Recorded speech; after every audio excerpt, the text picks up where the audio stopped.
ዳግምና ብሌንን ለማለያየት ብለው እንቃል ሰላም እና ዳግም ቃል ሆነው ሰው ገለው እንደቀበሩ እንግዲህ ሰለሞን ነግሯት ነበረ ብሌንም ደግሞ እትዬ እወድሻለሁ፣ ነገር ግን እኔ የወንጀል ተባባሪ ሆኜ አልቆይም፣ ለፖሊስ አሳልፌ እሰጥሻለሁ ብላ እንግዲህ ስልክ ለፖሊስ ከደወለች በኋላ እሷም እትዬ ሰላምም እንግዲህ ባክሽ ልጄ እኔ ከታሰርኩኝ ልጄ ትሞትብኛለች፣ ልጄ ማንም የላትም የሚለው በሀሳቧ ውስጥ እየተመላለሰ እንደገና መናገሩን ትታ አይተሳስቼ ነው ብላ እንግዲህ ስልኩን ትዘጋለች።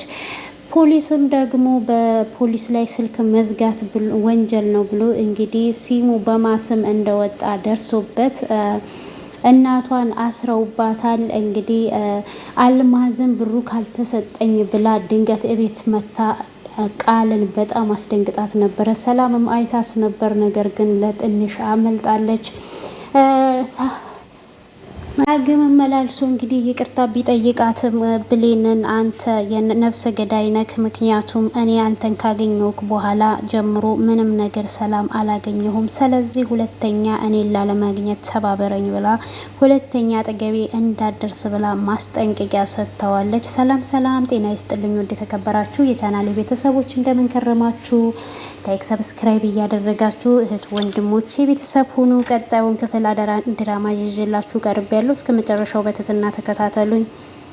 አልማዝን ለቃል ትደውልና 200 ሺህ ብሩን ነገ ጠዋት ዛሬ ጠዋት ሳላስገባችሁልኝ እኔ ነገ ጠዋት መጥቼ ለሰላም እነግራታለሁ ስላለቻት እጅግ ተጨንቃ ሰላምን ሄዳ በተጠይቃትም 200 ሺህ ብር ስጭኝ ያስፈልገኛል፣ በጣም ነው የምፈልገው ብላ ስትጠይቃትም ሰላምም ደግሞ አንቺ ጤነኛ አይደለሽም ወይ? ያለውበት ችግር አይታይሽም ወይ? እኔ ወንድሜ ታስሯል በዚህ ጋር፣ በዛ ላይ ደግሞ ስንት ያልነገርኩሽ ነገር አለ፣ ስለዚህ ምንም ልሰጥሽ አልችልም ስትላትም እሷን በጣም እያለቀሰች ነበረና ቃል አንቺ በእንባሽ ልታታልልኝ ነው ወይ የፈለግሽው? ስለዚህ እንደ ልጅ መሞኝ አይደለሁም፣ ምንም ነገር ላደርግልሽ አልችልም ብላታለች። እሷን በጣም እየተጨነቀች ትገኛለች።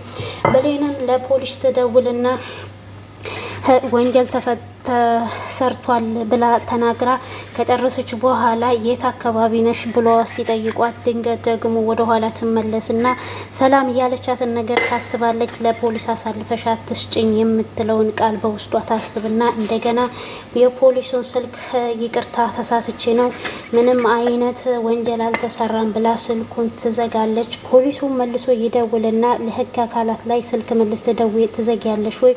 ሲጀመር ወንጀልን መደበቅ ራሱ ወንጀለኛ መሆን ነው ብሎ ይላታል። እሷም ይቅርታ ስልኩ እኮ ካርድ አልቆብኝ ነው ስትለውም ፖሊሱም ደግሞ ይሄ እኮ የደወልሽው በነፃ ካርድ ነው፣ የነፃ መስመር ነው፣ ስለዚህ የሆነ ነገር ችግር አለ ብሎ ይላታል። እሷም ስልኩን ሲሙን ታወጣውና በጣም ችግር ውስጥ ገብቻለሁ፣ ምንድነው ያደረኩት? ደፈሬ ላለናገር ከህግ አካላት ጋራ መነጋገር የለብኝም እያለች እንግዲህ ሲሟን አውጥታ ትዘጋዋለች። ቃልም ለሰለሞን ስትደውልለት ሰለሞንም በቃ ሰላምን ጠይቂያት ብሎ ሲላትም እሷም የለኝም እህቴ ወንድሜ ታስሮብኛል ብላኝ እምቢ ብላኛለች ብላ ስትለውም ሰለሞን እንዴ ተረጋጊ እንጂ ምን ችግር አለው ብሎ ሲላትም ለምንድን ነው ችግር የሌለው? አሁን እኮ ሁሉንም ነገር እየተበላሸ ነው፣ ችግር ውስጥ ነው የምወድቀው። ይሄ ብር ተገኝቶ አልማዝ ካልተሰጠ አልማዝ ደግሞ ሁሉንም ነገር ነው የምታበላሽብኝ። አሁን እኔ ችኩል ነኝ አይደለም ወይ? በኃይሉን ማሳሰር የለብኝም ነበረ በጣም እያለች እንግዲህ ስታዝን፣ እሱ ደግሞ በቃ ችግር የለውም እኔ ደውዬ ሰላምን እንድታስገባ አደርጋታለሁ ይላታል። እሷም ደግሞ ቶሎ የምታስገባ ይመስልካሉ ስትለውም እናስፈራራታለን እና አንቺ አታስቢ ብሏት እንግዲህ ስልኩን ይዘጋል። ብሌንም እንግዲህ ግቢ ውስጥ እየሄደች እያለ ዳግም ይመጣና ብሌን እባክሽ ማውራት አለብኝ ብሎ ሲላትም እሷ ደግሞ እንድትነካኝ አልፈልግም ለምን ብሎ ሲላትም እኔ ከወንጀለኛ ጋር ምንም አይነት ግንኙነት እንዲኖረኝ አልፈልግም፣ ከቻልክ እኔ ጋራ ባትመጣ ግን አላርፍ ካልክ ደግሞ ስራዬን ለቅቄ እወጣለሁ ብላ ትለዋለች። እሱም ደግሞ ችግር የለውም ስራሽንም አትለቂም ዳግም እኔንም አታይኝም ብሎ ሲላትም እሷም ደግሞ ይሄንን ካደረክ ባለውለታዬ ነክ ብላው እንግዲህ ጥላው ትሄዳለች። ዳግም በጣም እያሳዝናል፣ እየለመናት ነው። ነገር ግን እሱ ባልሰራው ወንጀል እሷ ልትረዳው አልፈለገችም። ወደ ሳሎን ስትሄድም ሰላምም ከተቀመጠችበት ትነሳና ብሌንዬ ይቅርታ አድርግልኝ ብላ እግሯ ላይ ትወድቃለች።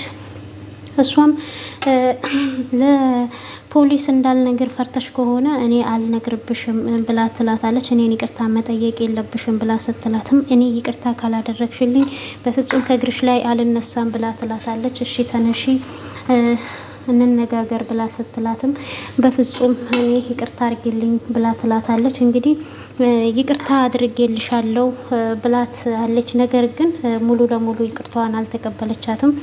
ብሌን አዝናባታለች በሰላም ላይ። ምክንያቱም ከሆስፒታል ስትመጣ እሷ በታመመ ጊዜ በጣም አዝና ተንቀይብቅ ብዙ መከራ አይታ ነበረ። ግን ሰላም ደግሞ እነሱ የሚሏትን ነገር ተንኮለኞች ሰዎች የሚሏትን ነገር ሰምታ ከብሌን ጋራ ተቀያይማለች። ብሌንም እኔም አይደለም ይቅርታ መጠየቅ ያለብሽ ብላ በተደጋጋሚ ስትነግራት እሷም አይ እኔ እኮ ገረድሽ ነኝ፣ ለምንድን ነው አንቺ አሰሪ ነሽ፣ አንቺ እንደፈለግሽ የምትነጂኝ፣ እኔ ደግሞ አሽከርሽ ነኝ፣ ስለዚህ ይቅርታ አያስፈልግም፣ አሁን ስልኬ ዝግ ነው፣ እናቴ ትጨነቃለች እና እናቴን ሄጄ ማየት አለብኝ ብላ ትላታለች። እናቴ መታ እዚህ እንዳትጠይቀኝ አንቺ እንዳትመጣ ከልክለሻታል ብላ ስትላትም እሷም ሰላምም ያኔ የተናገረችውን ዙር ብላ ታስባለች። እዚህ ቤት እንዳትመጪ የቀጠርኩት ልጅሽን ነው እንጂ አንቺን አይደለም። እናም አንቺም ካልፈለግሽ ከዚህ ቤት ኮታትሽን ሰብስበሽ ውጪ ብላ ሰላም የተናገረቻትን እናም በድዬሻለሁ ይቅር በይኝ ባክሽ፣ በተደጋጋሚ ልቤን አታቁሲብኝ ብላ ስትላትም እሷም ፍቀጅልኝ ብላት እንግዲህ ጥላት ትሄዳለች ሰላምን። ገነትም በጣም ተጨንቃ ስለነበረ ስትሄድ ለምንድን ነው ስልክሽን እየዘጋሹ እንደዚህ የምታስጨንቅኝ?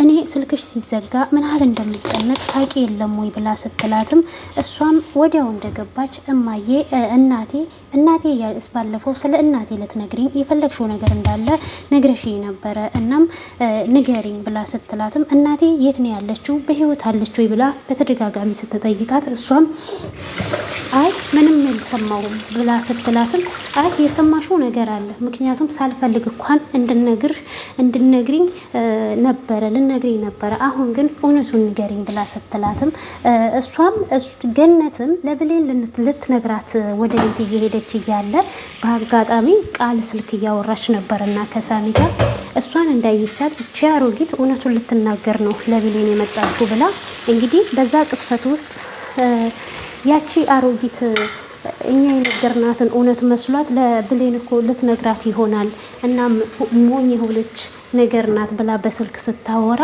እንግዲህ ስለሰማቻት ውሸት ነው ብላ አይምሮዋን አሳምነው ነበር እና ገነትም እሷም ውሸት ነው ሰው አግኝቼ ነበረ፣ ግን ያገኘው ሰው ደግሞ እውነት አይደለም በውሸት ነው እንደባለፈው ብላ ስትላትም እኔ የደበቅሽኝ ነገር እንዳለ ይሰማኛል፣ አሁን እስኪ ብሌን ትሙት በይና በሙሉ ልቤ እንዳምንሽ ማይልኝ ብላት እያለቻት እያለው በአጋጣሚ በር ይንኳኳል። በር የተንኳኳው ደግሞ በሚያሳዝን ሁኔታ ብሌን ሳታስብና ሳታስተውል ወንጀል ጠቁማለሁ ብላ የደወለችው የህግ አካላቶች ነበሩና ስትከፍትም ገነት በጣም ትደነግጥና አቤት ምን ልታዘዝ ብላ ስትላቸው እነሱም ወንጀል ለመጠቆም እኛ ጋር ደውላችሁ ነበረ እና የህግ አካላት ላይ ስልክ በመዝጋታችሁም ተጠያቂ ትሆናላችሁ፣ ስለዚህ ይሄ ስልክ የደርሶ ነው ብለው በእርሶ ስም ነው የወጣው ብለው ሲሏትም ገነትም አይ ስሙ የልጄ ነው፣ ነገር ግን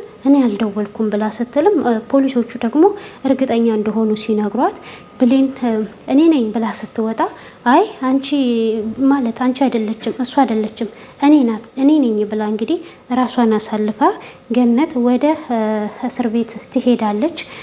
ብሌን አይደለችም ብላ እንግዲህ የደወለችው ብሌን ናት፣ ነገር ግን እናቷ እኔ ነኝ የምታሰረው ብላ እንግዲህ ራሷን አሳምና ወደ ፖሊስ ጣቢያ ትሄዳለች። ወደ ፖሊስ ጣቢያ ከሄደችን በኋላ ብሌንም ወዲያው ትደውልና ለገነት ሰላም እናቴ ታስራለች፣ እትዬ አንቺ ብዙ ሰው ታውቂያለሽ እና እባክሽ ድረሽልኝ ብላ ስትላትም ሰላምም እሺ ምንም ችግር የለውም አንቺ ተረጋጊና ጠብቂኝ አሁን እመጣለሁ ብላት እየበረረች ነው እንግዲህ የሄደችው።